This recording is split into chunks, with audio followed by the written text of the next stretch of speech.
One of the more common arguments I hear nowadays against Islam, the Quran, the Prophet Muhammad is that nowhere in the Quran, the Hadith, or nowhere does the Prophet Muhammad say Yahweh, or nowhere is Yahweh mentioned as the name of God or the God of Abraham.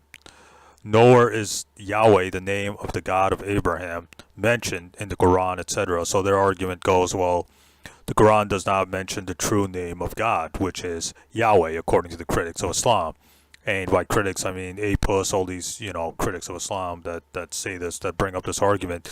Well, all you got to do is do a little bit of research into this, into the name of Yahweh, like I mentioned many times in many other videos.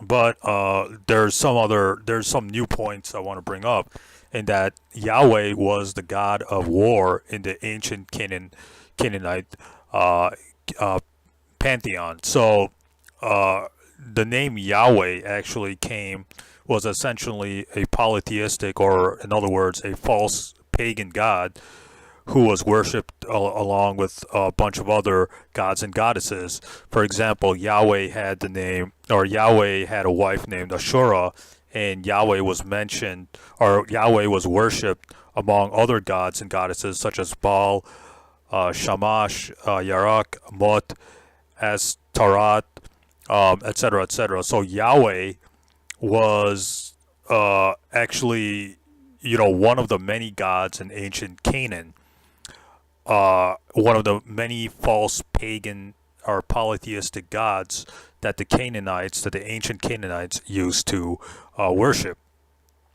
So, like basically the whole thing is that Yahweh was not the original name of God, uh, the God of Israel. Like, that name is not the original name of God, because even if you read Genesis chapter 1 verse 1, God's name is Elohim. Later on, God's name becomes Yahweh in Exodus chapter 3 verse 14, I believe. If you do a little bit of background research into the background of Yahweh, Yahweh came from ancient Canaanite paganism, that the Israelites plagiarized or copied off ancient Canaanites, or ancient polytheism, and this is wonderfully explained in the book Yahweh and the Gods and Goddesses of Canaan by John Day. You can see the screenshot of the book on the right, where he goes into the origin of the name Yahweh and how Yahweh was actually a pagan god. So scholarship is in agreement that Yahweh was a pagan